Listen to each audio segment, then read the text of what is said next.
Winter is coming, bitches, but not till spring. Tonight, you're going to have to watch us on Beastly Thoughts Live. What it is, bitches? What's going on, guys? How you doing? Doing good, awesome, man. This week.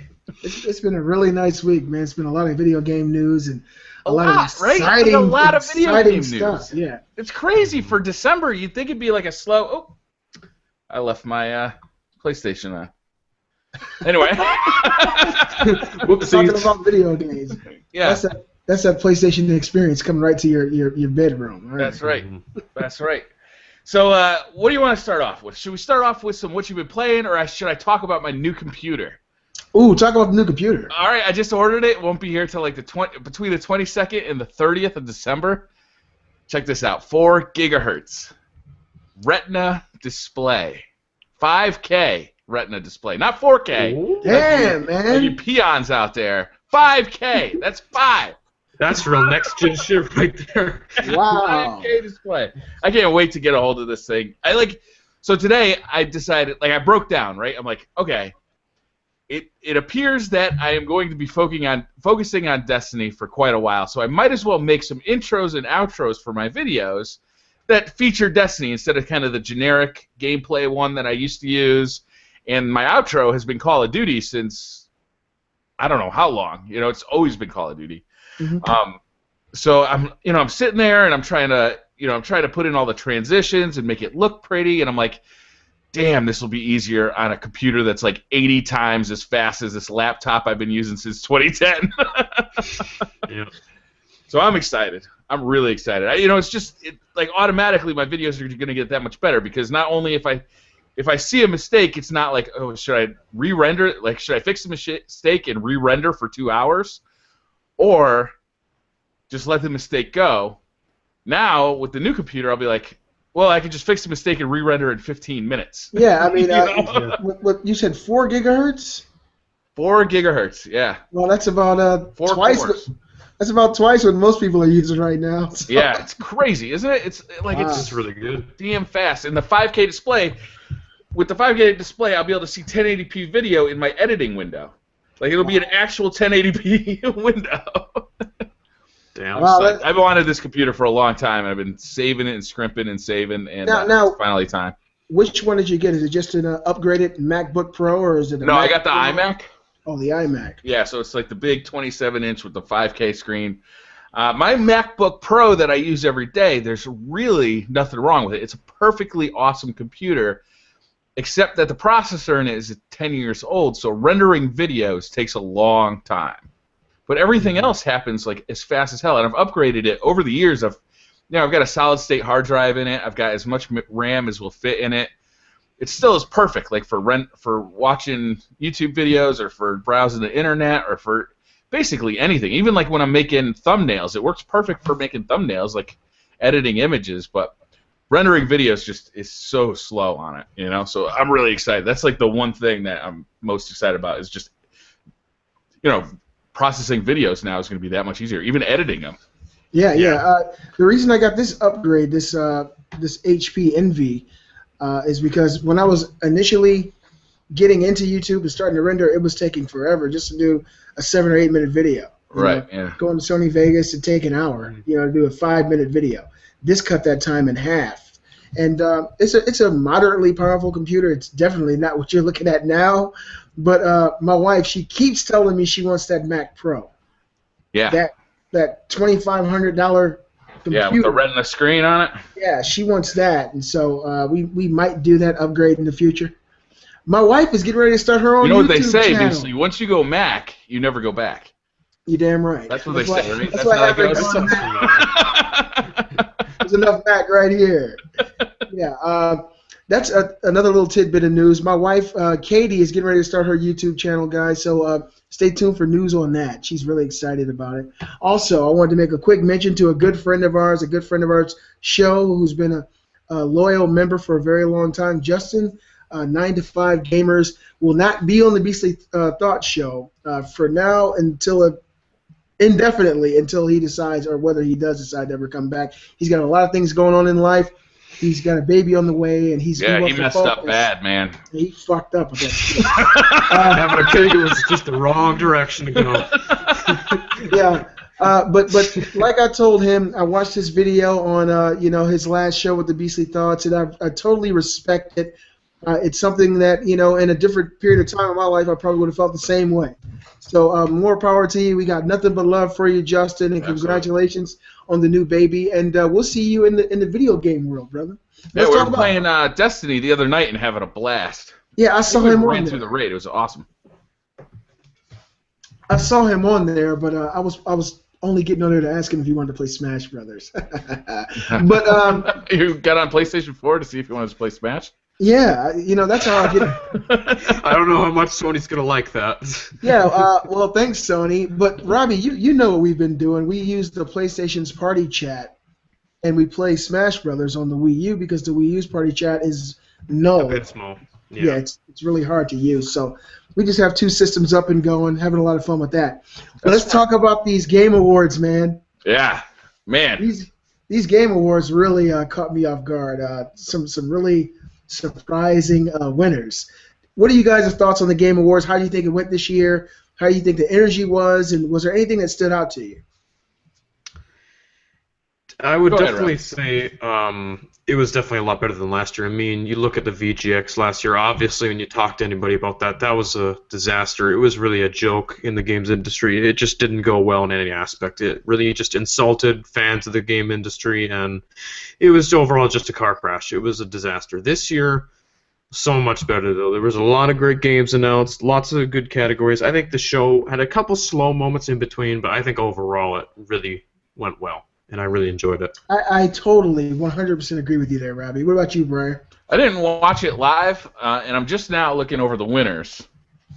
Well, let me say this. I didn't watch it live either. I was actually working, unfortunately. But I came home and immediately watched the complete rerun on YouTube. Thank God for YouTube. I don't know how people on YouTube do it. It's just a wonderful thing. But I watched it on YouTube, and I got the sense that there is a definite push by developers and by the centerpiece of gaming to let gaming be known as a real form of art, or let it be known that this is the future of what the American center of entertainment is going to be. You got big actors like Kiefer Sutherland, on stage talking about Metal Gear Solid 5, talking about how much fun he had and how up until this point in time he had no idea that gaming was this awesome, and it was definitely going to be, or is becoming, the center of the American experience. And this notion was touched upon throughout this whole award show numerous times, that people are really pushing forward this agenda to make gaming the predominant source of entertainment. They were actually talking about it someday being integrated into television and into movies, and I think that future movement was really felt strong in these awards, and I love the premise myself. Mm-hmm. I like it. Yeah. Now, what do you guys think about the winners and losers? I mean, nobody's a loser. Just to get nominated is good enough, right? Yeah. Well, the thing they is, didn't lost, yeah. Normally, in these situations, when games are nominated, a lot of the games that are nominated I've played. Unfortunately, this year it wasn't that case. It was maybe 30% of the games that were spoken of I actually even knew what they were. Mm-hmm. Really? Game of the year, I didn't even play it yet. I still haven't even tried it. And it really blew my mind that this game just came out and got Game of the Year. It's like been out for 3 days, and it gets Game of the Year. Yeah. Versus let me tell you what the nominees for Game of the Year were. Okay. You got Bayonetta 2, Dark Souls 2, Dragon Age Inquisition, Hearthstone, Heroes of Warcraft, and Middle-earth: Shadow of Mordor. And the winner was Destiny. Oh, shit! Wow, it wasn't even nominated. Come back to century. Does it come from behind victory? The winner was Dragon Age Inquisition, which I thought was actually pretty surprising. I was surprised too. Like, I like the game, but I gotta be honest, it's already kind of lost interest in me. Like, I'm like, the game was good, but I haven't been playing it that much. So. Well, Robbie, your opinion is null anyway because you don't like Smash Brothers. But let's get back to Dragon Age. If you go back, I'm just messing with you, Robbie. If you go back to Dragon Age Origins and then you think about Dragon Age 2, and then on top of that, if you compound the fact that they say this game is over 100 hours long and there's so much stuff to do, I haven't played it. I've already said that if there's any other game I buy this year, it's going to be Dragon Age over Far Cry and over anything else, because I want a game that can really pull you in and get you involved with the story and the characters. And obviously, that's the one. I mean, I don't think that everybody in China is wrong about rice. So I'm thinking that these judges probably have had some extensive time with these games. And there's some really strong contenders. Middle-earth: Shadow of Mordor. I haven't played Dragon Age, but I've actually seen lots of playthroughs of Middle-earth: Shadow of Mordor. And that game looks phenomenal, plays phenomenal, seems like a definite Game of the Year contender. And for the fact that Dragon Age, outperformed that as far as this vote goes, means Dragon Age must be pretty fucking phenomenal. There's a lot of people in the Nintendo camp who are upset. They feel slighted. They feel angry. Bayonetta 2. That Bayonetta 2 didn't make it. But let me just say this. I think that the winner deserves the win. I'm not Kanye West. I'm going to let you say what you got to say. But Beyonce, no, I'm not one of those guys, okay? I think that Dragon Age definitely deserved the win, but the games that are also nominated were phenomenal games. I think that they all deserve the accolades that they got there. Absolutely. They all deserve the win, and just at the end of the day, Dragon Age came out on top, and that's a great thing because it's a great game, and all the nominees are great too. You should definitely try out all of them. And another thing, even though Bayonetta 2 didn't win, Nintendo had a hell of a night. Nintendo had a great night. They took home many awards. And overall, Nintendo won an award for was it developer? Best developer, yep. Which definitely makes sense. They had a great year. So I mean, Nintendo all 2014 was really chugging along and trying to keep up with the momentum of the PlayStation 4 and the Xbox One, which unfortunately they were just unable to do because of the sheer numbers. But they didn't lose face. They consistently worked hard on the projects that they were working on, and that pedigree shined through to the end. It shined through in every game that they released. Even this new Toad game is like getting insane. Everybody thinks it's amazing because Nintendo put so much heart and they put so much thought and so much effort into the games that they develop, and it shows through for every game that they do. If you look at all these other developers, everybody's had missteps this year. I can't count one for Nintendo. And Nintendo, they won numerous awards here, and I think that they definitely deserved it, and I'm real proud of Nintendo. And their games actually work on launch day. Yeah, that's the nice. Best part. That's the best part. Yeah. Weird. Weird. I was really shocked that Hearthstone was doing as well as it was. I've never played this game. Yeah, well, that's the thing, right?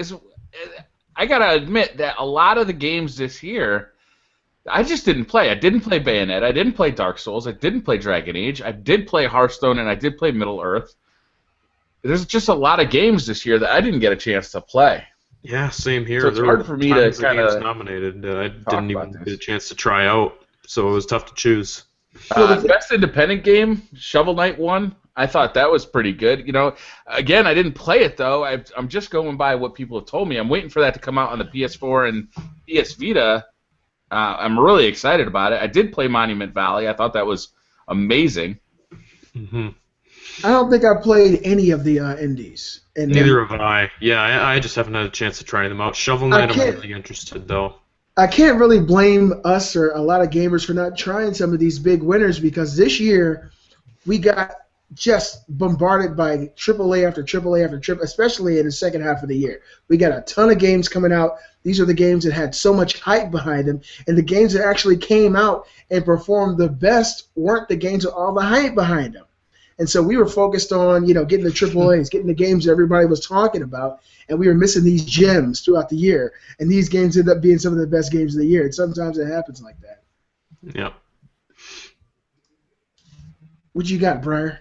I see best mobile game, again, I didn't really play much of this. Bravely Default, I did play Hearthstone. Monument Valley, I already said. Super Smash Brothers for the 3DS. Frankly, my hands are just too big to play that game. And Threes, which I heard a lot about, but I didn't play. Yeah. I think Hearthstone won that award. Am I correct? I believe they did, and more power to them. I just never played the game. I have no idea what it's about. I think it's a card game or something. But, Yeah, it's a card game. I had played Smash Brothers for the 3DS. I actually got it for my daughter now because she's playing it. She's loving that. And that's the only 3DS or handheld game that I spent any time with this year. And to me, that would have definitely won. But I'm a big Smash fan, unlike some people. Valiant Hearts won Best Narrative. I was glad to see that. Oh yeah, because you spent a lot of time playing that game. That game really won you over too. Yeah. Oh yeah, I mean, emotionally, it won me over. It was like it was a really touching story, and you really got involved in the characters. Mm-hmm. Wow. I was choked up at the end of that, man. I was like, I haven't cried this much since the middle of Lion King. I am. Okay. Yeah, Lion King. Man, it'll make me sad, Brian. It takes me back to being a teenager. Best shooter. I was surprised Far Cry won this. Me too. I didn't see that coming. Yeah, Far Cry 4 is a great game, but it's so much like Far Cry 3. And there's so many games in here that have so much innovation. You know, like Titanfall, Call of Duty Advanced Warfare, Destiny. I would not have given it to Far Cry 4. I honestly thought Call of Duty was going to take it, believe it or not. I thought with all the exo movement, they would say, wow, this is such a revolution for first-person shooters and for Call of Duty. Yeah, the problem it doesn't work online. Let's look at this for a second, guys. Who are all the nominations or nominees for Best Shooter? Advanced Warfare, okay. Destiny, Far Cry 4, Titanfall, and Wolfenstein. Every one of those games has major flaws. Yeah. Well, Wolfenstein, if you're going to say it has no multiplayer, that's not really a flaw. That's not but a flaw. It definitely, not a flaw, but it's hard to give Best Shooter to a game that doesn't have multiplayer, as far as I'm concerned. Okay, so out of these games, every game but Destiny, what would you give a game the Best Shooter of the Year, Briar? No, I know you give it to Destiny for sure. I would. You would. Yeah. What about you? What about you, Robbie? It's really between, I feel like Destiny and Advanced Warfare, because as burnt out on Destiny as I am right now, I can't deny Destiny was so much fun. Like, that is a phenomenal shooter from start to finish. Everything about that game is fantastic. Yeah. And the raid is amazing. Absolutely, yeah. And Advanced Warfare I love, too. That was such a fresh, just breath of fresh air for Call of Duty. So the way they use the left stick in Advanced Warfare is so good. The movement is amazing. Incredible. Yeah. I'd be surprised if we don't see that in like every game in 2 years. Well, so good. Here's my thing. I didn't play Far Cry 4, but I did play Far Cry 3, and my understanding was that both of these games were very similar as far as the overall game. You do really similar things. You take over towers, you go out and you fight animals. So I was thinking that they didn't innovate enough for that to be considered Shooter of the Year. Now, I feel exactly the same way you did, Robbie. I had tons of fun with Destiny, especially the first, 2 months. I was in that game having a lot of fun, and then I slowly got burnt out of it. Yeah. Call of Duty, on the other hand, I'd probably give my Shooter of the Year award to because I know what to expect out of that game. I go into it, I'll have fun, and each game feels a little bit different because I'm not expecting much. Because you're not expecting a good connection. I'm just like... I'm not expecting real RPG-like progression the way I felt like I would be feeling with Destiny in the beginning. Yeah. It's like Call of Duty didn't come out with, we're going to change this, we're going to add these new, gameplay mechanics. You get to level up, weapons and get different loot and stuff. Destiny, I felt like I walked in the door to something that really wasn't what it pretended to be initially, and it probably will be, but that's probably why I give my Shooter of the Year award to Advanced Warfare, because it knows what it is. My problem with Advanced Warfare, though, is that it's just the online experience is so broken, and those maps, I swear to God, those are the worst maps they've ever released in a Call of Duty. They are. They're bad. Wow. They're not good maps. Some of them are terrible. Some of them are great. There's two maps that I like a lot, and then every one of the rest of them, I can't stand. Like, I groan every time they come up. There's 2 maps that I want to play. And well, yeah, I don't know the names of them because I'm not Robbie, but I think I know the good maps. But there are some, like the outdoor wooded area is one of my least favorite, and then there's also the one with the one that has a tsunami that comes in. I like that map. Yeah, I think that one's all right. It's not bad. But for the most part, I think that the exo movement makes those more bearable than just being on foot. And that's another thing I was thinking about, which doesn't really fall in line with what we're talking about. I don't think they're going to be able to port over maps from other Call of Duties to this game. Because if they do, it's going to change. Well, maybe they will. Maybe it'll actually work out for the best. It'll change the paradigm of the way the maps are played because you're able to double jump and do this air strafe. I would be interested to see that because I think that might be really cool is to be able to play an old map like Afghan from Call of Duty 2, but with the exo boost movement, I think that'd be really fun. I think it would be really nice too, yeah, and maybe they give it like a light reskin so it would be more adjusted to the exo movement, but I think it would work well. I think it would be a good experience. To me, even though they already used this one in 3 Call of Duty games, I'd like to see Terminal. The Terminal on Advanced Warfare, the airport, double jumping on top of planes and stuff. That'd be insane. That would be crazy. I would play that too. Yeah. But in my opinion, that game can't win Game of the Year with the way the online is right now. So what would you give it to? You give it to Destiny for sure? For me, it's Destiny. I mean, I think I've been having so much fun with the raid. I've been having so much fun with the community. I mean, if it's not best shooter, it's got to be best like online game. Mm-hmm. Like it's just the community. To me, the shooting feels great. It's Halo. You know, it's Bungie shooter, which is awesome. It feels awesome. Yeah. I love all the different guns. Like it's got the widest variety of guns in any of these games. All the guns are fun to use. It's just a fun game. The biggest problem with it is that people wanted it to be like Halo, and it wasn't. Yeah. Speaking of Halo, they weren't even nominated, huh? The Master Chief Collection. Well, it's just old games, though. Yeah. Yeah, I feel like they broke that to like best remaster. I'm hearing that it's actually repaired now. I don't know for sure, but that's.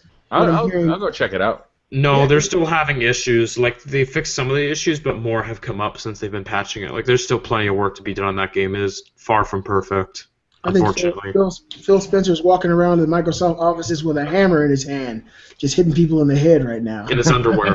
Hitting people in the knees so they have to stay at their desk and keep working. Oh, my gosh.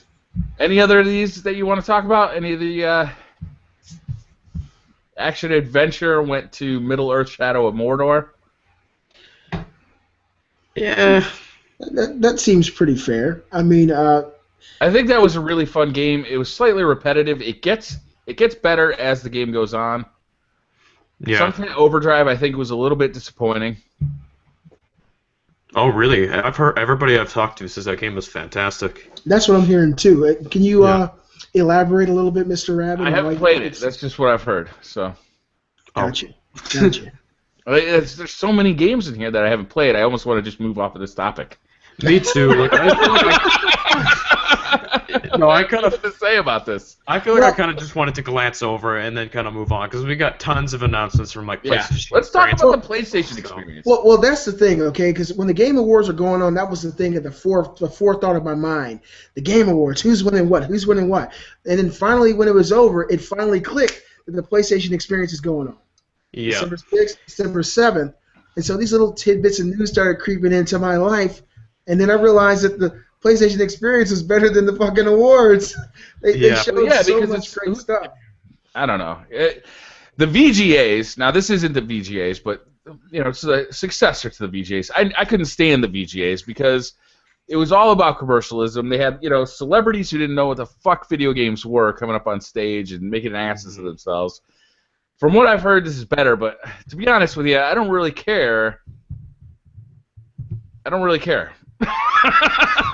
I was mostly just watching for the game announcements, and there were a couple cool games that were announced, like some cool. It was almost all indies though, and that kind of frustrates me because I'm like, I like indie games a lot, but it's like AAA takes center stage. That's what that's meant for. So they just didn't show much AAA at all. There wasn't a huge showstopper like I wanted. I mean, there was Legend of Zelda shown at the end, but the way they demoed that was awkward. I honestly couldn't get excited about it. I didn't like the way they demoed it. They demoed it in a way that you could see the TV off in the distance, and you really couldn't get a grasp on just how detailed it was. But from what I saw, that game is going to be the shit. I'm so excited for that game, man.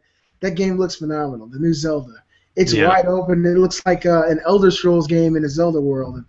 everything that you see you really can't go to. So they weren't lying. And initially when I saw that game, when they previewed Link last year or earlier this year, riding around and on his horse, Ebony, I was like, this can't be the actual game. There's no way the game looks this way. Then when they actually showed that, it's true. The game looks that fucking phenomenal. I'm super stoked. I think Nintendo's going to have a real good year, man. I just wish they were doing it on a current gen console. Yeah, you know, you can't really. It's like breathing life into the Game Boy is just still. It might look good for the Game Boy, but it's not PS4. Yeah. No. Now, PlayStation Experience had some pretty big news, guys. Some of it was bigger than others, and we're probably going to talk about a majority of the things that happened there. But is there anything in the PlayStation Experience that you guys saw that kind of hit you like out of nowhere? I'll start. Street Fighter becoming a PlayStation 4 exclusive was like the most shocking thing I saw. That's a big deal. What do you guys think about that? I know there's a lot of people out there who are Xbox gamers who are really pissed off about this. What are your thoughts? You think it was a good move? Do you think this shouldn't be allowed? How do you feel? It should be allowed. Why wouldn't it be allowed? It's a business decision. I know, but a lot of people are in the field or the park of exclusivity needs to end. You know, people need to be able to it needs to be Super Nintendo and Sega Genesis all over again, especially with these big AAA titles like Street Fighter is a huge thing. It's the #1 fighting game in the world. And so a lot of people are going to probably feel burnt about this. I mean, if you're exclusively an Xbox... If I was a huge Street Fighter fan and I only had an Xbox One and I didn't have enough money for a PlayStation 4, I could see being really pissed about this. There are probably a lot of people who feel that way. But you know, that game's not coming out for a long time, right? 2015, I believe it's 2015. 2015? All right, yeah. So you got time to save for a PlayStation 4. And it looks fucking great. It looks. Of course it does. It's Street Fighter. I mean, even Street awesome. well, Ultra Street Fighter 4, the one that was just recently released, is being ported up to the PS4 as well, and that's a PlayStation 4 exclusive. Is that coming to the Xbox One? No, it's a PlayStation exclusive. So there's really two PS4 exclusives. Yeah, but one outshined the other to the degree that people don't even care to speak about Ultra anymore. Yeah. But Sony is actually working in tandem with Capcom, developing Street Fighter V. So that's why it'll never come to any other home consoles. Sony's actually working with them developing that game. So especially since you have cross-platform play between PS4 and PC. That's probably part of it too. Yeah. Yeah. So it's going to be a pretty big damn deal, man. Yeah. That's a huge deal. Like, I mean, that's going to sell PlayStation 4s. Oh, yeah. That's going to do good. Mm-hmm. You know, it's not the brand. Street Fighter isn't the brand it was in the 90s, but it's still popular. It's still got some momentum behind it, definitely. Street Fighter 4 revitalized the brand, for sure. Street Fighter 4... Yeah, well, Street Fighter 3 was a big misstep. Well, I don't know if I could agree with you there. A lot of people think Street Fighter 3 is the best Street Fighter of all time, but... Those people are insane. You are hanging out with crazy people. It wasn't as commercially successful because it wasn't on consoles. It wasn't on a lot of consoles at the time they came out. It was on the arcade. It also wasn't in 3D.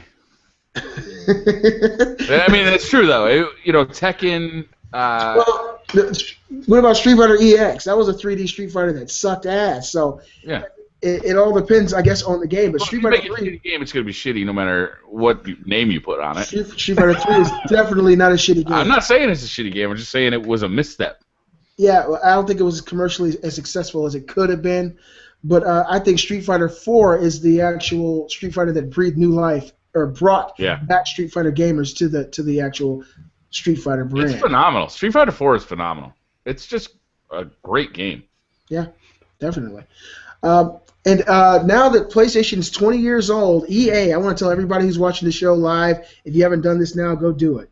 EA and Sony have collaborated to give away 3 PlayStation games for free between December 6th and December 8th, so you can get it right now for free if you own a PlayStation platform. For PlayStation 3, they're giving away Mirror's Edge, which is extremely old, but it's still a very fun game. It's a great game. It's a great game.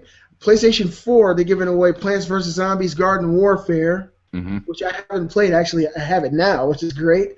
And for the PlayStation Vita, they're giving away Need for Speed Hot Pursuit? Most Wanted. Most Wanted for PlayStation Vita. So if you don't need PlayStation Plus to get this stuff, you can go right to the PlayStation Store and download it for free, and it's yours forever. and that's Sony and EA kind of giving back after 20 years of us giving our money to them.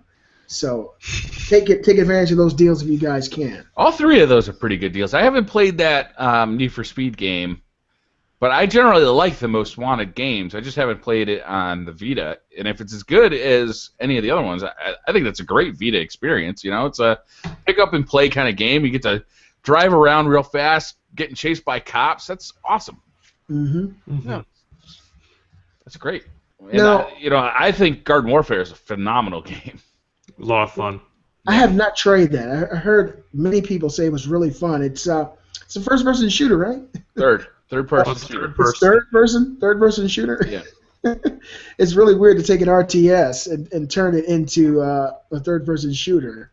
But from what I understand, it maintains a lot of those mechanics. So it sounds like it'll be fun. I'm happy to get any free game. Yeah. Free shit's good. Yeah. I think probably the biggest news of the PlayStation experience, though, that even superseded Street Fighter V was the actual. This is what I said last week, and nobody thought it was possible. I said the PlayStation experience would show Uncharted 4 gameplay, and everybody said, no, way too soon. Too early. Yeah, too early. And then what happened? They did show it, and it bugged out. I said, I think they'll show. And that game looks good, man. I'm ready for that game to come out. Yeah, because you love the Uncharted series. You know? Absolutely. The first one was great. The second one was probably one of my favorite games. It was the best one. Yeah. Yeah, the third one was still not quite as good as 2, but I had a great time with it. And now I really look forward to it. Yeah, I mean, when I first saw it, when it first came on, I was thinking we were watching another Silicon Graphics cutscene.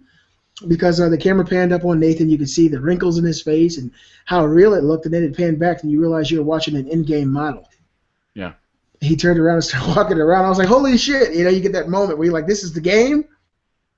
And he proceeded to move around in the world, and you got to see how lush and real and alive it looked, and taking on these enemies and different ways of traversal now. You can get to places by grappling hook like Just Cause. And new melee mechanics, new stealth. Which that game needs, I think. Yeah, for sure. Melee in that game always stunk. Yeah, it feels like they actually borrowed aspects of The Last of Us. It's like now you can hide in bushes, enemies come by, and you get them in the same sleeper hold that Joel would get people in The Last of Us, and they fall out the exact same way. So you can see that Last of Us sprinkled over a little bit into this game, and I'm real happy that Neil Druckmann's directing this and at the helm of this game. All right, what else? Bungie was there. They were showing off the Dark Below. Of course, we get right into Destiny. You just want to get into Destiny as soon as possible. Yeah. All right, let's talk about Destiny for a bit.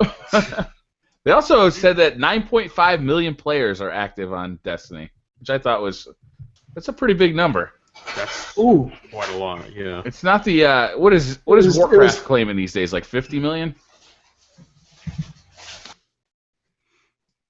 Okay. Nope, yeah. I'll say 50 million.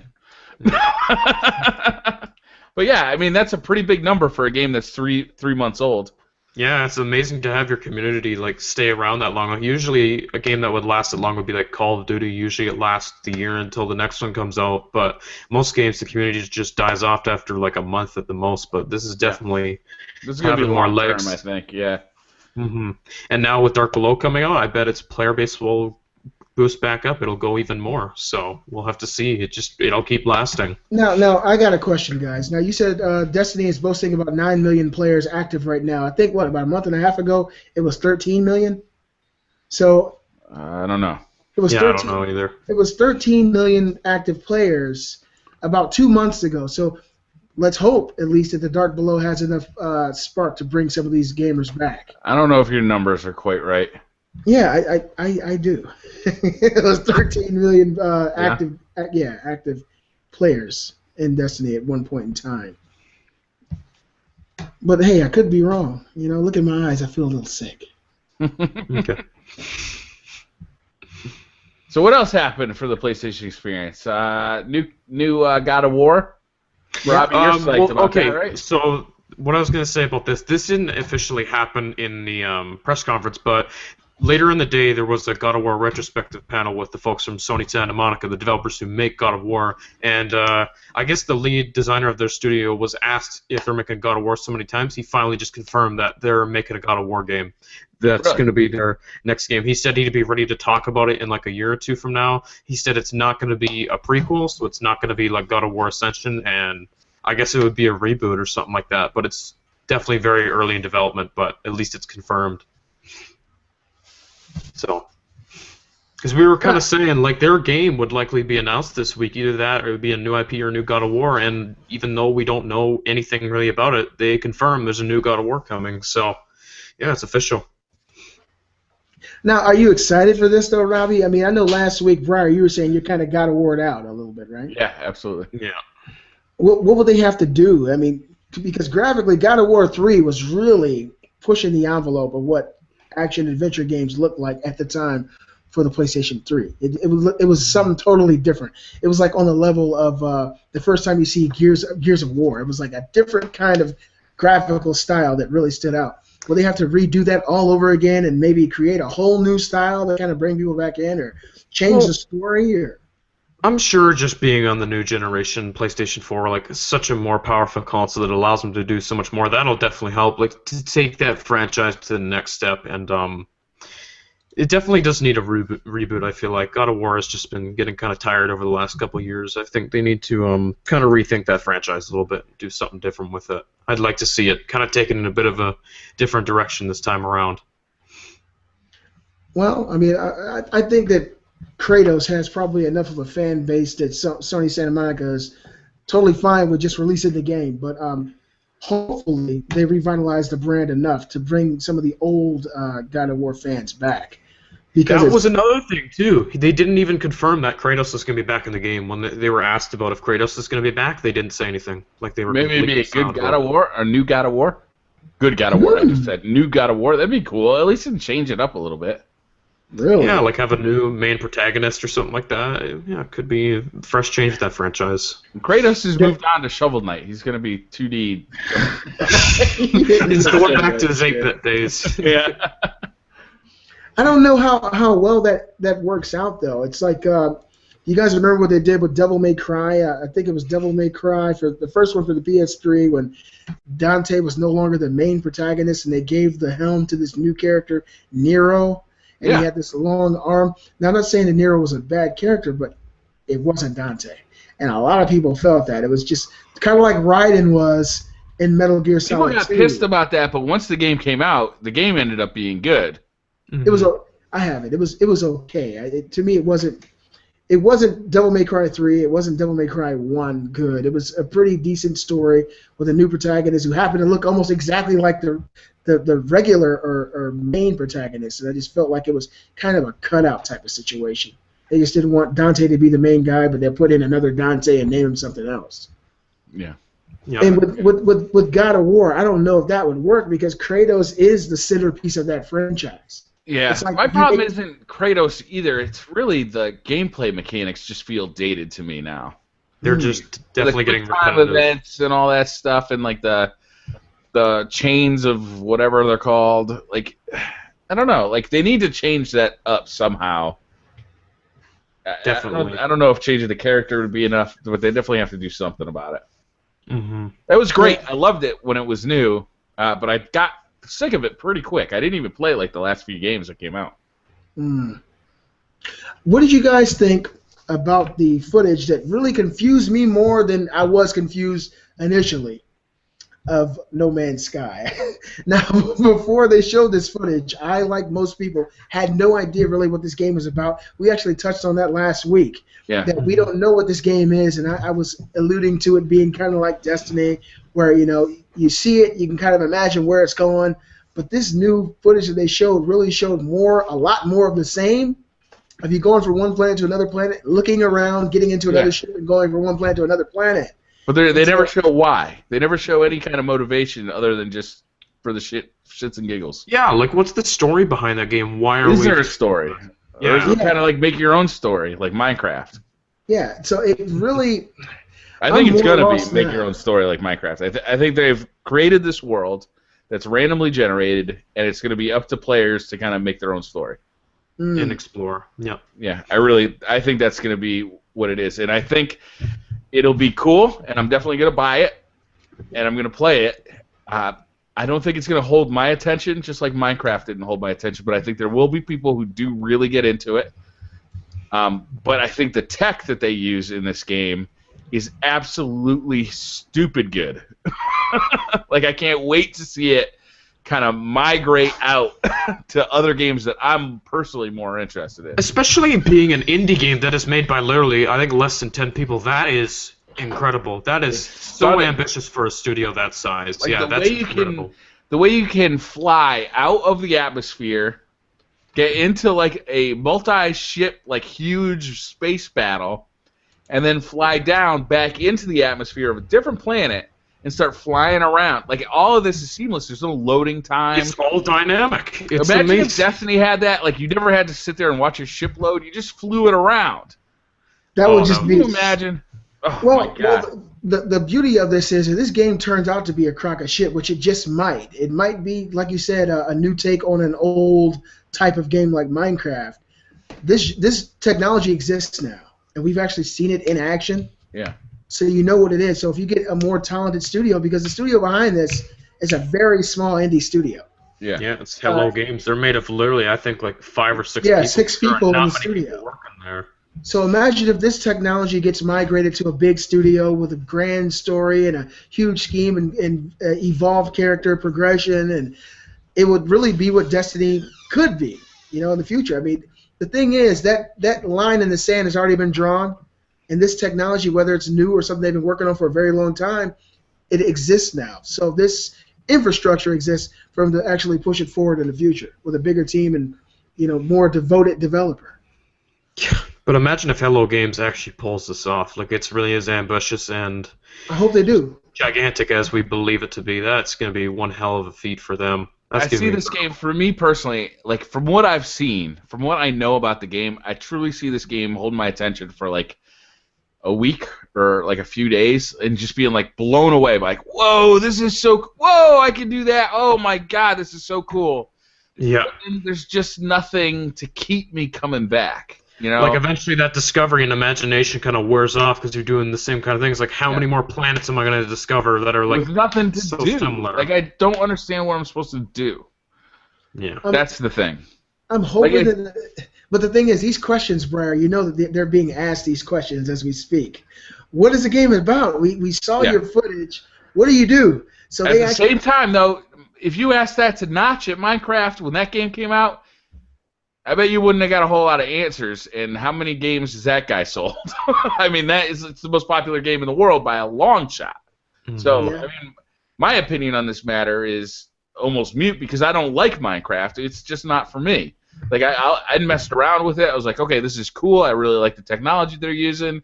I like that you can create anything. But it's just not my thing. My kids, they can't get enough of it because it's like crack for them, it's wonderful. It's a wonderful game. Like, let's be honest, Minecraft is a wonderful game. It explores creativity. There's like this whole modification scene around it where you can almost play it. They were playing Counter-Strike in Minecraft the other day. They're playing Counter-Strike. Like, it's like, I was like, you're playing Counter-Strike? I can tell because I see the levels. I remember these levels from when I played Counter-Strike. But so No Man's Sky could be something like that where, old man BriarRabbit, he doesn't get it. He's not creative anymore. He's lost that. So, maybe some people are going to really pick up on this game and love it. But for me, like, there's got to be a motivation beyond just like a blank page, and me with a book of crayons or a pack of crayons. My thing is, though, seeing the level of expansiveness this game touts, to actually be able to go on forever. Yeah. And worlds to be dynamically created as you approach. Right. It cannot be an online experience. It just can't. It is. It's an online experience, but you're not going to necessarily be able to play with me. Me and you may spawn on 2 different sides of the galaxy. We may never see each other, even though we're both playing on the game.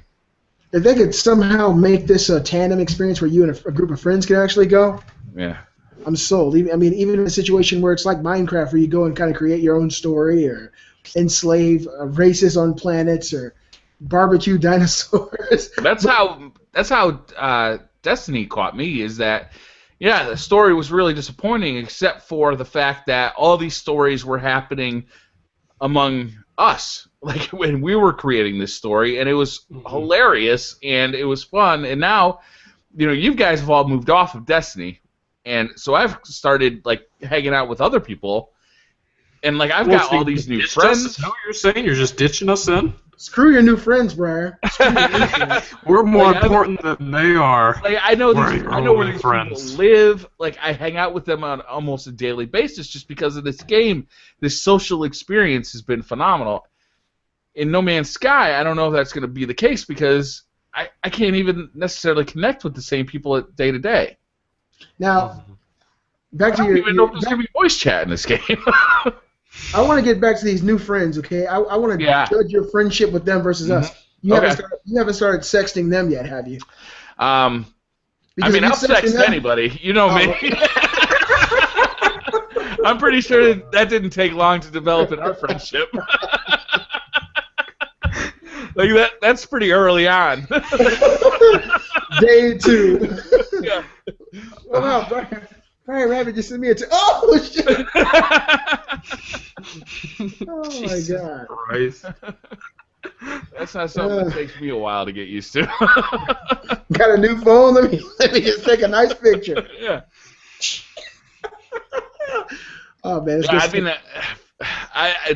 Back to No Man's Sky, though. It's just, the tech looks phenomenal. The graphics are gorgeous. Like, just absolutely great. Yeah. But what am I gonna do? What's gonna keep me playing this game after I get like kind of bored of just like exploring? I don't know, but see the thing is, it's such a dubious situation because it could actually have a really awesome story. Like they would have said something about it though. I don't know because the development staff is so small. Maybe they have 2 people working on the story, or maybe the story isn't ready to be told yet. I hope that's not the case because the tech is so awesome. And you're right, the game does look phenomenal. That second planet they went to during this tech on the PlayStation experience. With the flying thing? Yeah, it looked like was awesome. Avatar, man. I was like, what the hell is this? It's just a very beautiful game. Yeah. And I'm happy that the tech exists because hopefully if they're able to share this technology with other developers, maybe Mass Effect. Can you imagine that? Oh, man. That would be cool. A Mass Effect. Mass Effect. Yes, it would. It would, to have an ever-expanding universe with different, races on each planet, and you actually get to go out there. Man, that'd be the game of my life, man. Because Mass Effect, I was real late to the Mass Effect party, but when I played it, I was like, man, fuck Sony, this is hardcore shit. I thought that, on the Xbox 360, Mass Effect was like my favorite game, and that's really what pulled me over to the Microsoft side, that game. And then it came later to the PlayStation, but Mass Effect is the shit, and if they were somehow to implement this tech into a Mass Effect universe and make it feel as alive as Mass Effect does, oh god, that would be dream come true. Total dream come true. A game at the PlayStation experience that kind of threw me off a little bit because at first I didn't know what to expect. This game, Until Dawn. Until Dawn, which is the game that stars Hayden Panettiere, the cheerleader from Heroes. Save the cheerleader. Save the cheerleader. It's kind of like a murder mystery slasher game, and really watching it, I was watching it, the way it's played, it's so dynamic, and every decision you make really does affect what happens. I felt like it was Heavy Rain mixed with like Scream or something. That's the way it made me feel because these guys are after her, and you actually see your friends die and stuff. And these dynamic decisions you make can get you killed like right there on the spot. So that's what I felt like, and it looks like it's going to be a lot of damn fun. Mm-hmm. That game really does look like it's going to be a lot of fun. I'll probably have to pick it up, being the horror fan that I am. Especially the tenseness of the psycho guy is running after you, trying to kill you, and like you have to decide, like, do I want to run out this window or do I want to hide under this cupboard or something like that? Like that moment-to-moment gameplay of like, what do I do? Is this the wrong decision? Is this the right decision? Like that could turn out to be a really good game. But I am definitely looking forward to it. If they did a study that had 25 Caucasian gamers and 25 black gamers. The black person gets to the game the end of the game real quick because they just keep hitting run. Run. Run. Like if you had Kate playing, she'd select the trip and fall option, and she'd fall, roll down the hill and get killed. But the thing that really caught me off guard was how quickly these decisions affect the game. I was watching Hayden Panettiere. She was running, and she had 3 options. One was to jump over a cupboard, one was to run out of the window, and the other was to get under the bed. And so the person playing slid up under the bed, and like immediately after she got under the bed and like hid, the dude just jumped under there and grabbed her. I was like, holy shit, this is like a horror movie. Yeah, I remember that. It's like really quick actions, and I think it's going to pay off really well. Who knows, man? This might be Hayden Panettiere calling because she hasn't been in anything good in years. Mm-hmm. Has she ever been in anything good? Hey, Hero Season 1. Yeah, I don't really know her that well, so I don't know what Season 1. That was the only good season of Heroes. I think that's debatable. No, it's not. No, it is not. Keep it to video games, gentlemen. Yeah. Why? Why? I say so. Oh, all right. Robbie spoke. Fuck it. Keep it to video games. I have spoken. Okay, so some of the other stuff they showed at the PlayStation Experience is Yakuza 5, which I'm personally haven't been really into. Nah. I've never Yakuza played those series. games. I really want to talk about Final Fantasy, like fans of that being screwed by Final Fantasy 7. Listen, let me just say this, please. When this came on, the Final Fantasy for PlayStation 4, it showed the start screen where you could either start the game or continue. I immediately knew that was Final Fantasy 7 because of how many times I played Final Fantasy 7. Then I started to see, little cutscenes and the CG of Final Fantasy 7, and the icons are saying coming to PlayStation 4. My heart, I started screaming in my house. Kate was looking at me all crazy. I really did. I started hyperventilating. Oh my God, screaming, going crazy. And then when I finally realized it was pretty much a straight port of the PC Final Fantasy 7, I just felt. Isn't that what everybody's been asking for, though? Is just remake Final Fantasy 7? Everybody's wanted a remake, but this is literally just a port of a 17-year-old game. Like, this is pretty much a ripoff. This is unfair. This isn't what anybody asked for. But the thing is, if Square only does this, I say fuck Square from this point on, because people have been asking for a legitimate remake for years. For years. I think if they made the story's already there. The infrastructure of the game is already there. The materia system, all that stuff is already there. They don't have to touch anything. All they got to do is get people in there to reshade this game, to put new textures, make the characters look different, more realistic, and sell the game. This is pretty much a port of Final Fantasy VII I was playing yesterday. It's pretty much the exact same game. CG is even the same. They didn't even redo the CG like they did in Halo Master Chief Collection, which would have actually made a really big difference. From what I saw, the CG looks clean, a little bit cleaner, less grainy, but it's pretty much the same as we're all used to. Of course, they changed the ratio to 16:9, but the game looks pretty much the way it's always looked, and I'm really disappointed. It looks like a half-ass port. That's all I can really say. Like, it looks like Square's just like, it's Final Fantasy VII. People will buy it no matter what. So let's just throw it out there. But they're fucking right. They are right. They're right. It'll be the best looking Final Fantasy VII, so people will buy that on that premise alone. It looks better than the PC version. I've looked at some images of the PS4 version versus the PC version. PS4 version has more textures. It does look more detailed.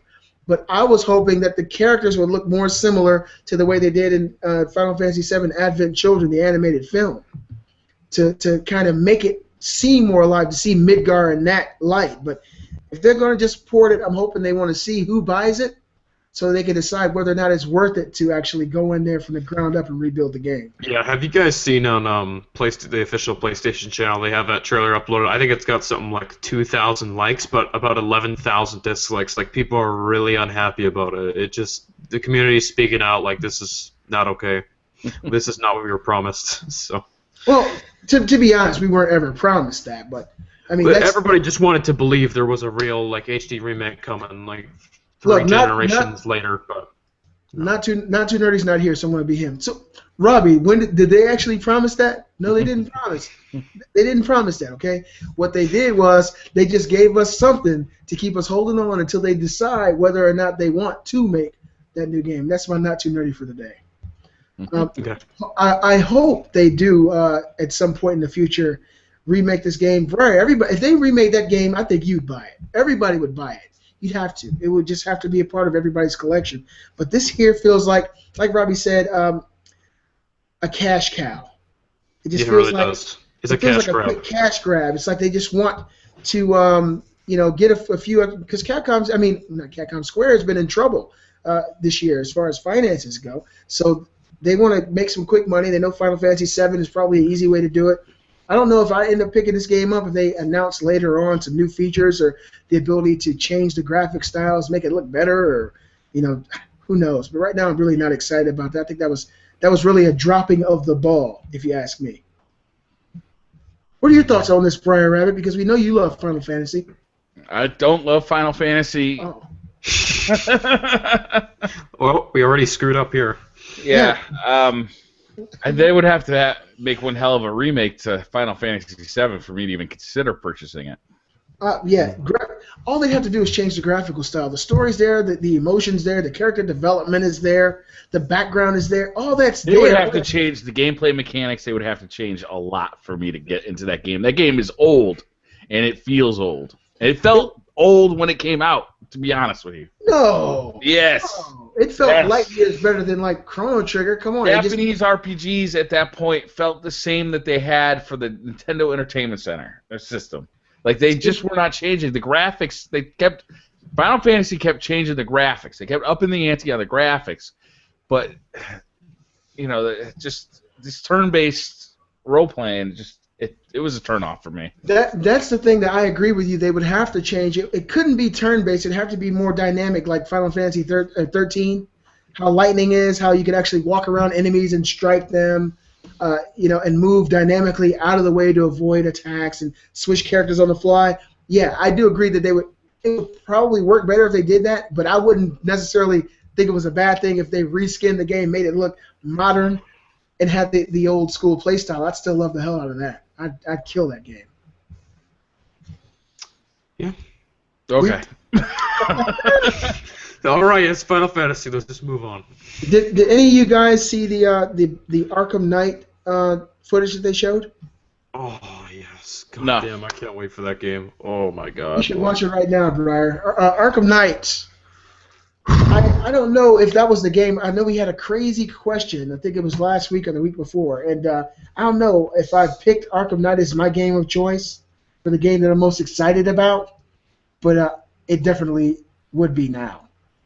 That game is it's going forward in every direction, in every way possibly good from their previous two Batman outings. I mean, it's like a new generation sequel to Arkham City and Asylum, which were incredible games. I mean, this really is just going to be even better. Like, I can't wait. Wow, it's going to be good. I have nothing more to say. Robbie just nailed it. When I saw the footage that they showed, I just felt excitement. It looked too fucking good. It looked like it worked so well. The new dynamics that they've included in this game seem like the true evolution of what Arkham City and Arkham Asylum were. And I think they really dropped the ball when they let Canadians make Arkham Origins. Oh, that's obviously the reason it sucked. It's made by Canada. Yeah, all right. Felt like it had been dipped in maple syrup. Yeah. and is that why Unity sucked ass too? Because it's developed in Canada? I never even played it. I just wanted to make a maple syrup joke. Yep. I want some Canada Dry. Hey, maple syrup's great. I have no qualms against maple syrup. So. Who would? Yeah, exactly. So, of course, they did. Those are games that we already talked about: Street Fighter 4, Uncharted, Batman, Yakuza, Destiny: The Dark Below. What about Drawn to Death, David Joffe's new game? What did you guys think of that? I don't know, man. It looks like it could. I think that the Nintendo Wii actually had a game very similar to that. I'm trying to think of the name of it. It was a very bloody, gory, black and white game. I know what game you're talking about. I just can't think of the title, though. Yeah, I know exactly what you're talking about. And that's what this really reminded me of. And I don't know if the mechanics are much more different than that. It's a very artistic game. The entire game, the characters, the enemies, the world are all made out of paper. Very creative. There's definitely nothing else like it. I think it looks fun, though. It could be a lot of fun. it looks like it could, and Jaffe's an incredibly talented developer. Mm-hmm. So I guess until we see more from what I've seen yesterday, it does look interesting. And until we see more, I really don't know what else to say. It looks like an interesting game. I think so too. Yeah, definitely early on though. We'll see some footage of that later on, eventually. And I know the game that Robbie's been excited for the most is this new Fat Princess Adventures coming to the PlayStation 4. Oh yeah, yep. Hits me right at home with that one. You got your pie? You want some cake too? Yeah, Fat Princess. I've never even played the first one, but I'm just jumping for joy about adventures. Well, Yep. Actually, the Fat Princess game is actually a pretty fun game. I spent a lot of time on the PSP playing that one. It's not bad. It's pretty cool to see it coming to the PS4. Mm-hmm. And some other games which aren't nearly as big as the games that we mentioned before. Orcs Must Die Unchained. And if you guys have anything to say about these games, please do. Enter the Gungeon. Killing Floor 2, which looked pretty cool actually. Killing Floor will be awesome. Yeah. That'll be really sick. The old school RPG, Darkest Dungeon, Bastion, Gang Bastion. Beasts. Bastion's a really good game. And, Game Beasts actually looks hilarious. It actually look really funny. I'm excited to try that. And the game that I was really happy to hear is actually coming to PlayStation platform, Shovel Knight. First I felt slighted. And it's not very often you feel slighted by Nintendo, because usually everybody has what Nintendo doesn't. But Nintendo did what Sony and Microsoft don't. But this time it's just the opposite way. This time Nintendo gets it first. Who knew? So let me ask you guys a question. This is the first PlayStation experience. It's going to be an annual thing from now on. What did you guys think, and how would you rate the PlayStation experience? Well, it's actually not over yet. It's still going on today. There's still panels going all over, especially if you're there. It's the real experience. But as far as like the conference goes yesterday, the keynote, I think it's fantastic, and I'm really excited to see more of it next year. So I'd probably give it, I think, an 8.5 or 9 out of 10. It's been fantastic. Yeah, I totally agree. I'm happy to see Sony doing their own thing and still participating in other things. It's not like, Nintendo, they stepped out of a lot of game shows and they'll do their own private online type of show. And Sony's doing this, and they're still participating and for the gamers. They're going everywhere, and I think it's great. I got a question for you guys. Did you guys hear about Resident Evil Revelations 2 coming out as an episodic adventure that'll come out 1 week apart? It's a 4-part game that'll come out. I think that was confirmed for the Vita too, I believe, wasn't it, at the experience? I'm pretty sure they said it's coming to the Vita as well. So there's that. Really? I didn't hear that. 5 people who will buy it on Vita. Yeah. I'll get you it. go. 6. I don't know. It could work out really well. Maybe they're taking the Telltale approach here. Yeah, that seems smart to me, actually. Because if it's a game that has an engaging story and you want to really find out what's going on, plus you're having a good time, people will sit and wait for that a week. And plus, they'll give you a week to really flesh out that experience. So hopefully it's longer than just well, it might just be like a 2-hour-a-week experience, kind of like the way that Telltale does Wolf Among Us and The Walking Dead and now Game of Thrones. Their games are usually about 2.5 hours per I'd episode. say you're probably right. It's going to be about 2.5 hours, and then the next episode will come out. I think that would be a smart approach for that. Definitely interested to see how it works out. That would make the entire experience a 10-hour experience. So the only problem I foresee with that is I think one of the reasons Telltale takes a little longer is that if they get overwhelmingly bad feedback on a certain thing, they can change it before the next one comes out, before the next episode comes out. Speaking of, actually, that's not true because the game engine in those Telltale games has been broken since the first season of Walking Dead, and they haven't changed shit about it. It's been broken since before that. Have you seen Jurassic Park? Have you seen No, I never played Back Jurassic to Park. the Future? No. Their tech has always been really terrible. The thing is, they make so much money off The Walking Dead. Why can't they fix that tech? Fix that shit. I mean, Yeah. Even on PS4, it's the exact same thing, and you wonder what are they doing with their money? Are they just, snorting lines of cocaine and just saying make the same shit? It They're seems wiping like their asses with money-lined toilet paper. yeah, you're probably the right. answer. And now I'm actually hearing really good things about Tales from Borderlands. I think the very first episode of that game is out, right? It came out a couple weeks ago, early December. I think That's last interesting week. to me. Say what? That's an interesting property to me. Yeah, but everybody who's played it said it's really, really engaging. And That's cool. normally when I play a Borderlands game, I do not care about the story because the way the story is distributed is so undigestible. You get just a pop-up with words and a character who makes some noise in the background, and you read it and you go do it. I really, really like Borderlands. I think I might pick it up eventually. Once the whole season's out, I think I'll definitely pick up Tales from the Borderlands because I really like Borderlands a lot. Yeah, I've always liked that world, and to see somebody actually tell a story in it, I think it could be cool. Mm-hmm. Yeah, they're telling a tale. Just like a different approach to that franchise. I see what you did there. Yeah, but from everybody who I've heard who's actually spent time playing, a lot of the guys at IGN, Marty Sleva played it, and some of the other guys, they said that the story and the characters are very engaging, and it's a world that you really want to care about. So I wouldn't mind going back to that world and visiting and hanging out with some of those guys and hearing them actually talk. Everybody but Claptrap, you know? Some good stuff. PlayStation Experience, I was really pleased with it. I'm actually anxious to see what's going on today because I know they got a lot of panels, they got a lot of questions being asked and answered, but I'm hoping that all the reveals that they might be holding one or two reveals. From what I heard, actually, there's supposed to be more announcements coming out of the day. I actually believe, okay, it's 4 now. I actually heard about there was a rumor going around on the internet. A lot of people were saying Sony was holding some big announcement for a panel at 4, so it's probably already come out now. Oh yeah, because the sun doesn't set. It's kind of late in Canada. Here it's 7:10. The sun doesn't visit Canada until later on today. Well, if you're in Eastern Canada, it's also 7 o'clock. But from what I know, there are more announcements coming out outside of the panel. Like even just outside of the conference, there's still more stuff coming out. So. Well, since I was right last week and nobody believed me, BriarRabbit, you didn't believe me. Why would I start believing you now? It's supposed to be Briar. You just stumbled on one golden nugget last week. Come on. You got one. Take enough swings, you're bound to hit the ball every once in a while. Even a broken clock's right twice a day. That's right.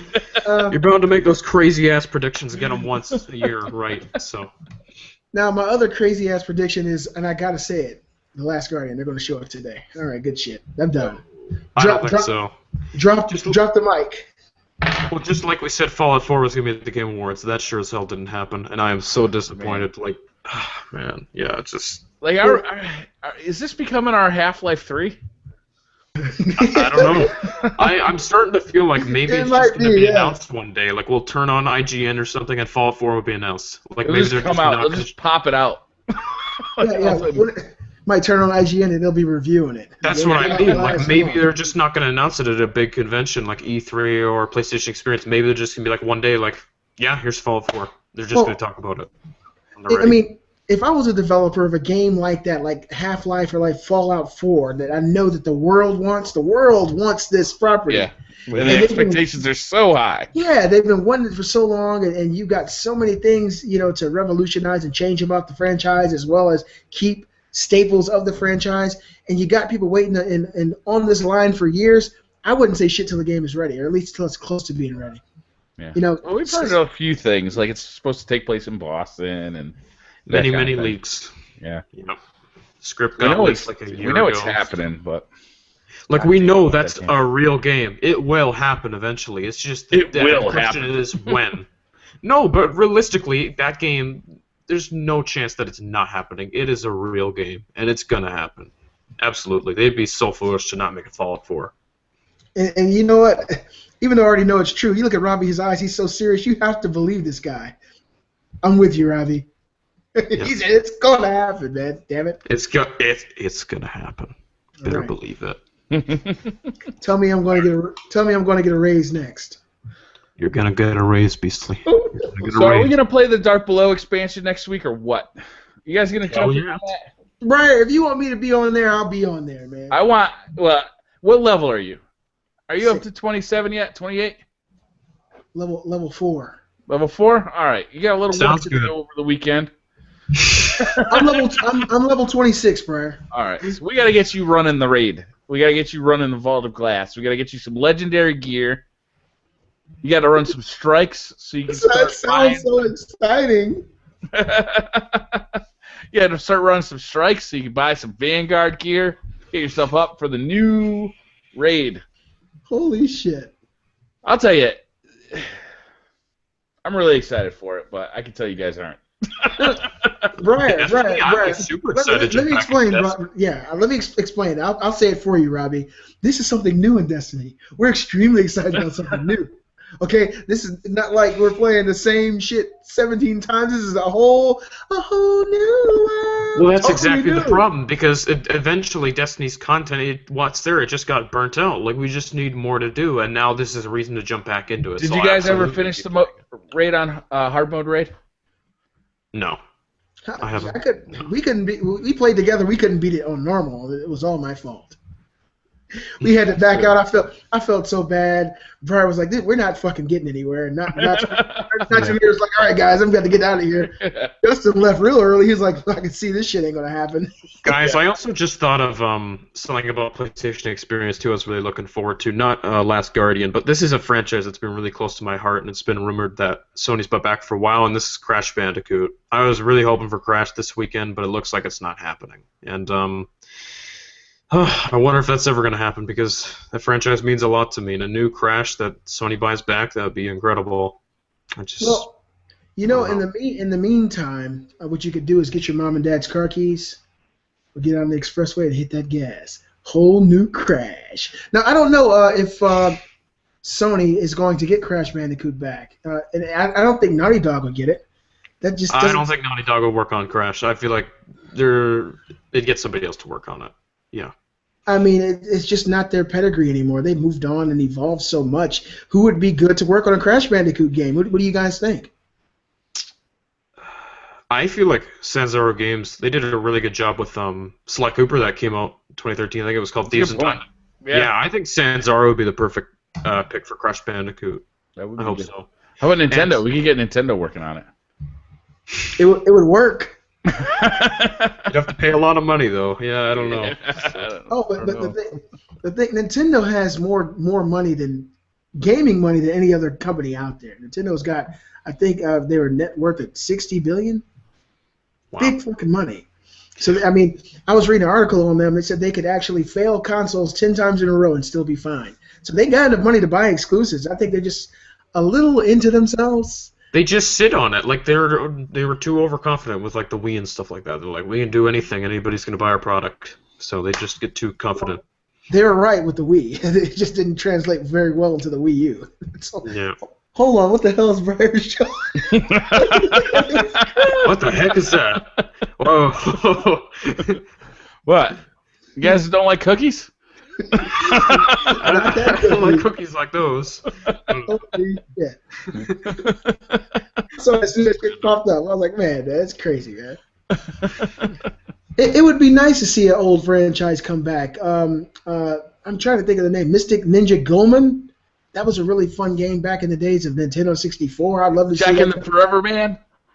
Oh, Sega! Yeah.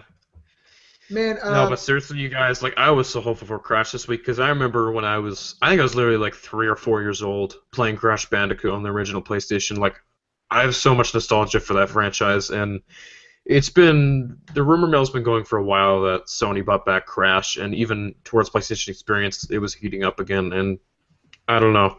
I guess it's just not going to happen now. Anything's possible now if you see Sony's got Street Fighter V. They had to spend quite a bit of money for that. And I know they're spending money. I know Andrew House said it's not off the table, that Crash can still happen, so it's possible. I really want it badly. Okay, so I got a question for you guys. This is something I listen to other podcasts, not just our show. You know, I like to listen to this one too because I think my voice is so sexy. Plus, I like the witty banter that goes on with us guys here. But, plus, when you see Elf pooping on a cookie, that's also nice too. Only on the Beastly Thoughts show. Only on Beastly Thoughts, that kind of stuff happens. You ain't getting that on any of the podcasts. You got to watch the video version for that. Yes, you do. Season's greetings, bitches. What do you guys think about? Because this is something I was actually talking to my brother about yesterday. Do you think that Sony will ever allow gamers or PlayStation users to change their PlayStation network names? Yes, I think they will. I think eventually they will. I mean, if you guys listen to Podcast Beyond, you hear Colin constantly talking about, yeah, when is Sony going to let us change our names? Because it's kind of dumb that they haven't, really, and everybody wants to change it. So it's got to happen eventually. I nailed it the first time. You got it right, huh? Well, this is my conundrum. Before I was the Beastly Gamer, I was a little kid lover. No, I'm just kidding. My old name. I got kind of nervous there for a sec. Jesus Christ! But I know that's not your screen name because that's my priest screen name. Oh.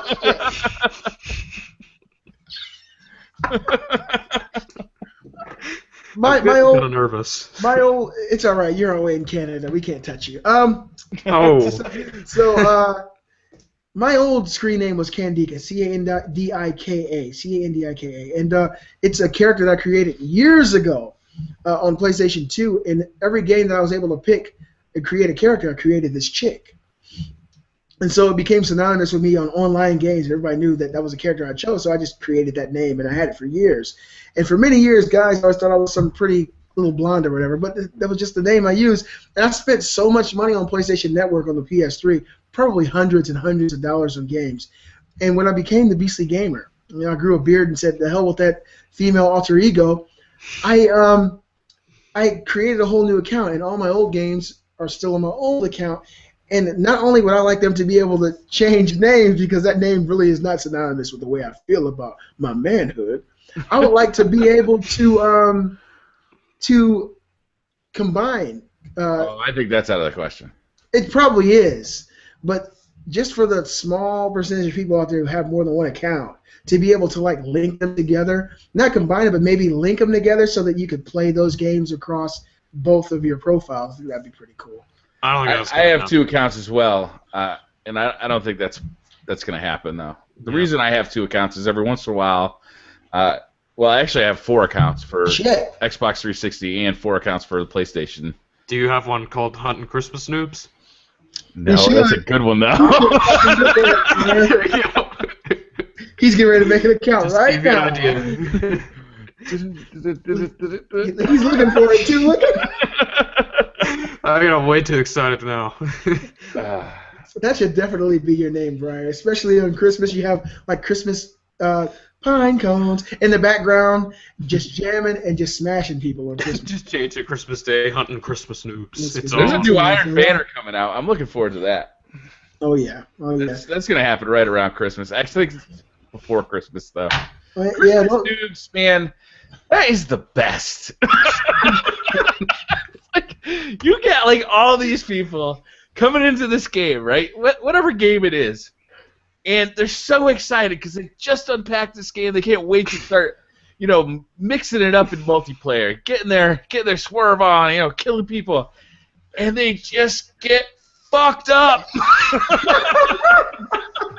To put it lightly. Oh my god.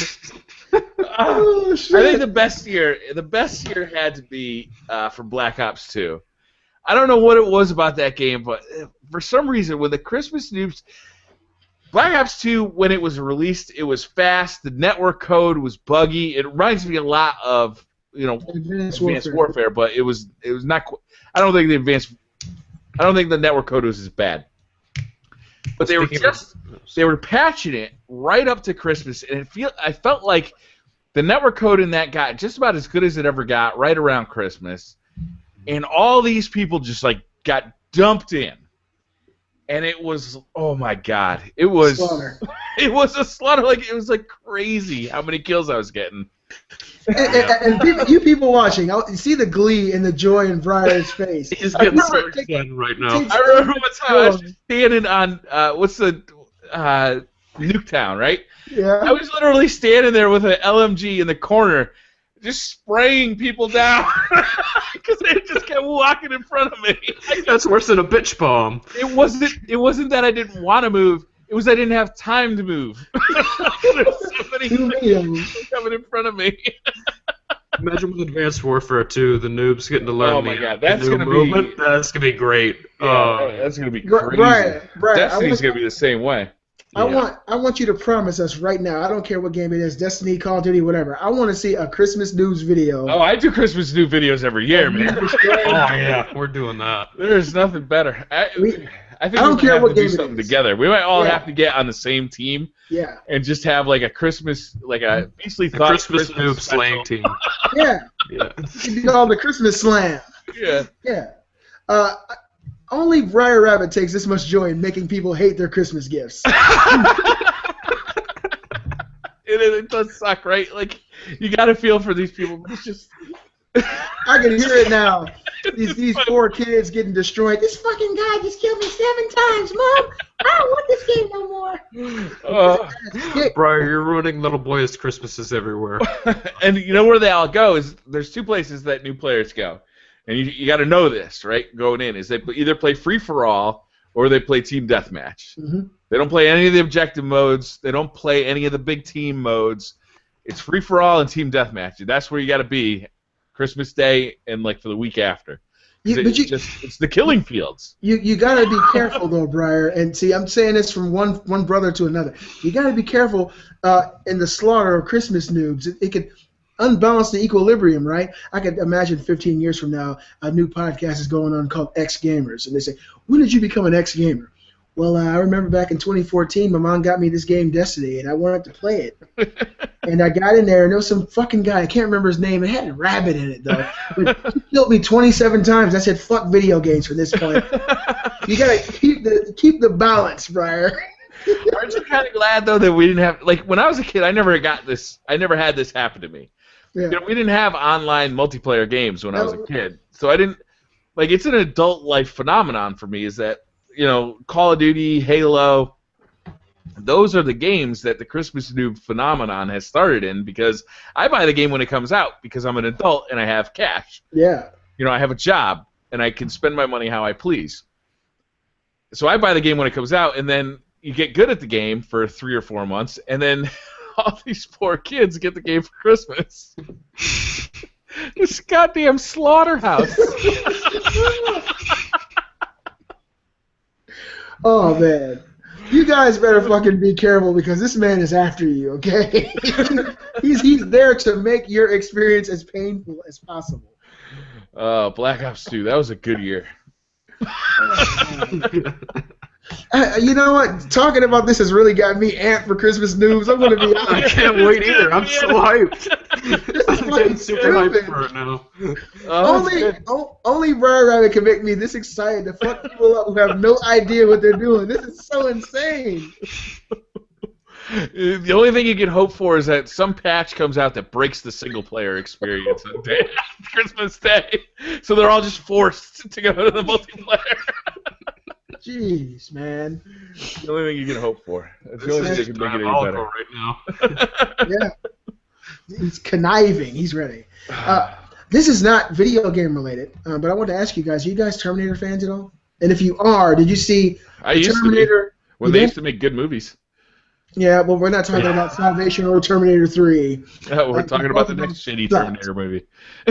This Terminator Genesis, spelled with a S-Y-S, is been announced. The trailer came out, and if you've seen it, I want your thoughts on it. I don't know what to think. It looks terrible.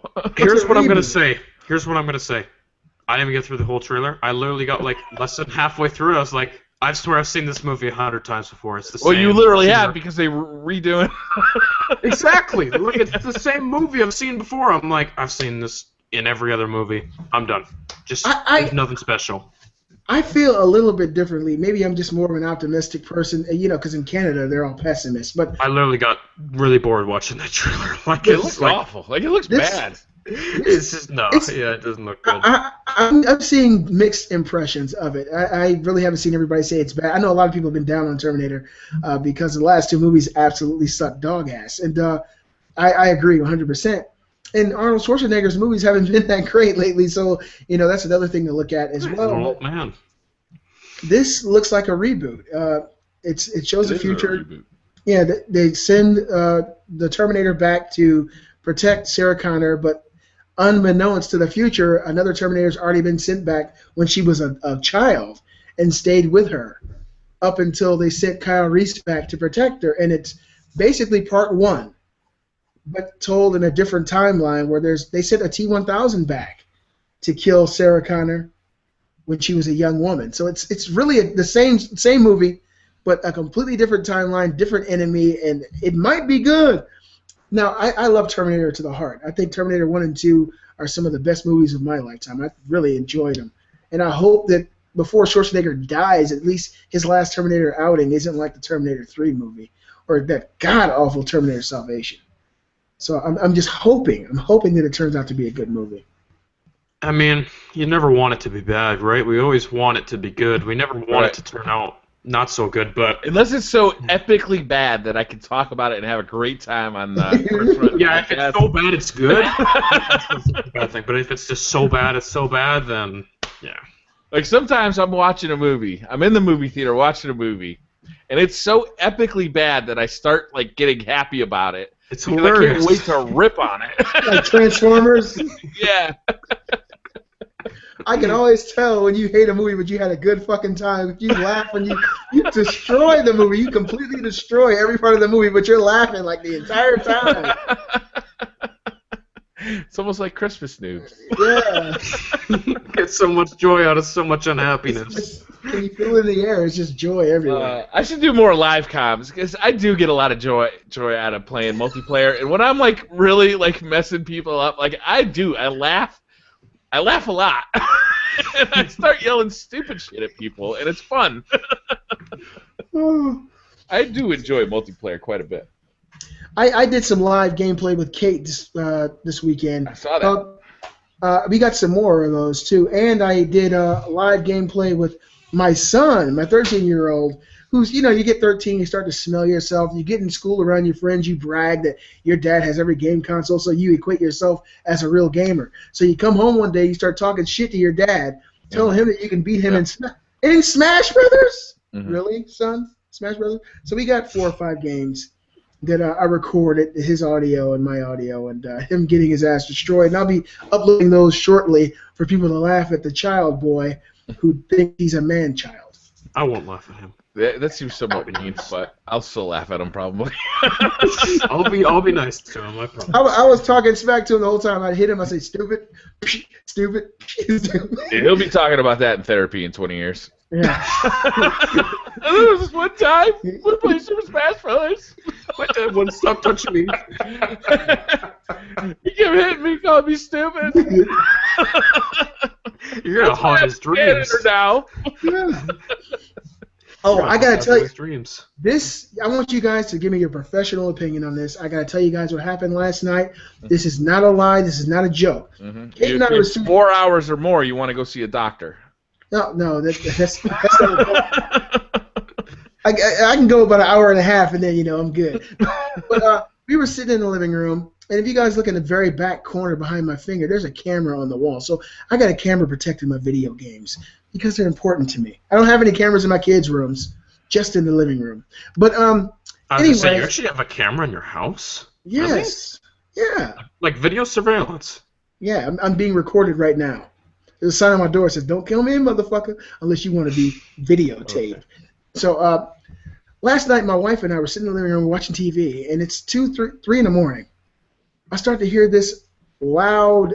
It started off kind of low, but a groan. 3 in the morning. Everybody in the house is asleep besides us. Then it sounds like somebody crying and gasping for air. Then I hear like a loud smash on my son's door. I'm like, what the hell is going on? His door opens up. Yeah, go ahead. He comes stumbling out of his room in his underwear, sleepwalking, screaming like someone stabbing him in the ass with a carrot. And I just didn't know what to do. I just looked at him and said, "Son, are you okay?" Can you hold on right here? Just let's pause for just a moment. Robbie, can you make the sound of how would it sound if somebody stabbed you in the ass with a carrot? I don't want to even attempt that. I'm not real sure, so I'm looking for a demonstration. Why do I have to be the guinea pig? How about that? It was a repeated stabbing. I imagine, pictured it in my head as a singular incident. It was stab multiple. motion. It was multiple screens. It was like one of the old He-Man action figures of the Kung Fu Grip. Kung Fu Grip. Okay, I got you. Okay, go ahead. I'm sorry. We were screaming and moaning. He was, and Kate was looking at me like, "Oh my God, I'm happy that those are not my biological children." And I look, and so Brett comes to the doorway here. He's just looking at me, holding onto his Johnson, standing in his underwear, like spinning around. I said, "Brett, are you okay? What the hell's going on?" The lights are off. It looks dim in here, so he already looks creepy. Get your ass back to bed. Because he stood there for about a minute just looking at me, just breathing all crazy. I told him, I said, go to bed. So he went back to bed. Then this morning I asked him what the hell was going on. He looked at me and said, what do you mean? So he was sleepwalking insanely. If there's anyone out there in the medical field who knows what this is, please comment below and let me know. If there's any kind of natural remedies I could give him or take him to a psychiatrist. I don't know what he was dreaming about. You might want to give him some penicillin from the sounds of it. Yeah, I don't know what he thought. That almost sounds like my grandpa sometimes when I stay over at my grandparents' house because he has like sleep apnea and he has some problems when he's sleeping. So a lot of times he'll wake up in the middle of the night, he's like yelling and screaming. It's like he's being attacked by a bear or something like that, and it wakes everybody up in the house. It's really annoying. He's like, like it's really weird. It's really annoying to hear that. The truth of the matter is, I never told anybody this before, but this is the second time this has happened with him here. One time I was in my room, and we were all in bed, and I heard somebody screaming, and all the lights in the house were off. And I'm a big guy. I walk around at 280. So I heard my son screaming in his room, same kid. And so I'm like, holy shit, did somebody break in my house? I jumped up, I'm in my boxer shorts. I come running into his door, and I see his door just being like boom, boom, boom. I was like, somebody's in there. I opened up the door, turned on the light. He was just standing there the same way, breathing all crazy and looking at me. So I don't know. Maybe he got his hand on some gamma radiation or, I don't know what happened to him. Yeah, it is. Comment below and tell my son he's a weirdo. Make me a proud dad. When I was in my early 20s, I was living with this girl, and I started having a recurring nightmare. And it's the only time I've ever had nightmares in my life, but I had a boa constrictor around my neck, squeezing the life out of me. I would wake up, sit up bolt upright in bed, screaming bloody murder. I'm guessing that relationship didn't work. No, yeah, that one ended. I wonder why. Well, at least you could save face and say, hey, at least it was a big snake. It was a big snake, baby. It wasn't a small one. It was a big It wasn't one of snake. those garden snakes. It was a big boa constrictor, baby. Now go back to bed. I had it like 6 months after we broke up, too. It kept going. Oh, wow. Finally, it went away. How often would you have this dream? Like once a month? Yeah, probably about that. It is the only time I've never had nightmares in my entire life. It was the only time I've ever had nightmares. I usually have action-adventure dreams. You guys ever have those? You're like the star of your own action-adventure movie in your dreams? Yeah. Yeah, I love those dreams. Have you guys ever had lucid dreams? A dream where you actually recognize in the dream that you are sleeping? Yeah. And you do crazy shit? Yeah. I had those so like many times in my life. Yeah. I when I was a kid, I had a recurring dream where I was in a zombie movie, like Romero's old Night of the Living Dead, and I knew exactly where to go every time that the dream would start. I'd see the zombie coming down the hill. I'd say, fuck, now I go stand in this damn attic. I'd go up in the attic and pull the string up and just sit there in my dream, and after a while I realized it and started doing crazy shit like flying around and having fun. And I've had many lucid dreams. I think the flying lucid dreams are the best ones you could ever have. Yeah. If you haven't, smoke some weed and go to sleep. Oh, that's not good advice. This podcast does not endorse smoking weed and going to sleep. Stay away from marijuana. Hey, not good, kids. There are some states that allow recreational use of marijuana. I don't smoke marijuana. That reminds me of our sponsor. Today's sponsor is Mr. Happy's Colorado Happy Weed. If it's not Mr. Happy's, we're not happy. You're damn right. Jesus. You can find it on every corner in Colorado. Oh my goodness. You guys ready for a stupid question? Oh God, yeah. Sounds good. Where's Nerd during the week? Where's that guy hang out? He goes and hangs out in Resident Evil 4. That's what I was gonna say. Hello, stranger. Yeah. He goes and kicks it in Resident Evil 4. And when Friday comes around, he looks at Leon and says, I'll be back, motherfucker. I got a weekend gig. Yeah. Something new came up. Yeah. Can you imagine how pissed off Leon is on the weekends, though? Yeah. I think he's a massage therapist. I think he's got magic hands. He probably just rubs his face on your back, those little tentacles. He gets that deep tissue massage. Oh my. Yeah, magic hands. I think that guy. Good stuff. What do you think, Robbie? What's that guy do during the week? What's his week job? Oh, what guy is this? I had to mute my mic for a Zerg, second. Zerg from Destiny. I guess assaulting women with those tentacles? I don't even know. Okay. It all depends. Some women might not call that an assault. This is getting weirder and weirder as we go. Yeah, I just don't even know. Like, best show on the fucking internet. maybe he pleasures himself with his own tentacles. I don't know. Something like that. I don't think that pays well, but all those suction cups, it can't be too bad. We know Santa does Duck Dynasty throughout the rest of the year, so you gotta have something to do. Gotta have something. Gotta pay the bills. Yep. It's all about the Benjamins, baby. All right. We got anything else for today? I just want to let everybody in the world of internet know that I love you, and so do these guys. Thank you all for watching the Beastly Thoughts Show. We really do enjoy getting together and talking, and it means the world to all of us that you guys sit in here and watch us go back and forth with this bullshit. It means so much. Thank you guys so much. It's very legitimate conversations. But, some people would interpret that as bullshit. But thank you guys. Yeah, Appreciate it. less mature ones. Thanks, guys. If you guys hear that, I'm looking at Twitter right now. Lizard Squad just took down Sony Network. What do you mean? Oh my! Not these assholes again. They've been taking down Xbox Live They got so much Microsoft. lately. They just did this just now? Yeah, that's what I'm seeing on Twitter. I don't know if it's true. I can boot up my PlayStation. I'm in the middle of downloading fucking Need for Speed on my Vita. God damn Jesus it. Christ! Yeah, I'm gonna check Twitter. I can't believe it. Like, what is their purpose? What good are they doing by this? They're pissing everyone off. They just want attention. You know what they just said on Podcast Unlocked? That we need to change their name. Because if you give credit to somebody else, they'll be doing all this for nothing. So we can call them the Kremlings. The Kremlings from Donkey Kong. Which happen to be lizards, but most people don't know that. That's so frustrating. I'm sick of hearing about these assholes. I wish they would just be gone from the earth. They just ruin fun for everybody. Robbie, be careful. They're known to do personal hacks in Canada, too. Okay. I'm done. Don't have much else to say. I guess that's it. All right, guys. I'm going to end the show. Oh, does anybody want to talk about what they got coming up next week? I'm going to be playing video games. I'm going to be getting together with my wife and helping her start her Video new YouTube games, channel. you say? Yeah, Sounds vaguely familiar. playing some video games. I'm going to go ahead and beat Bayonetta this week. 9 to 5 Gamers was gracious enough to send me his copy, and I haven't had a chance to play it because we've been doing other things, making videos and whatnot. But I want to make sure I get to it this week so I can get him his game back.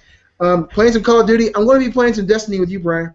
All right. And helping my wife start her new YouTube channel. It's called All Access Katie All Nude on YouTube. So you guys definitely check that out. Yeah, I see here PSN login #offline #Lizard Squad. Awesome. Yeah, I'm trying to connect to Destiny right now. It's going nowhere. The Lizard Squad has they've infected PlayStation Network and taken it down. These bastards. They didn't infect more and anything. more. They just DDoS it. Yeah, they did a DDoS attack. Yeah. That basically killed the network. It's internet hacking for dummies. They're just doing it more and more. If it's for dummies, what the hell do the smart people do? Shit. Well, I guess they get jobs at Microsoft, right? Right? Yeah, they get paid. All right, guys. I'm going to end the show. Thank you very much for watching. We'll see you next week. See you guys. See you guys.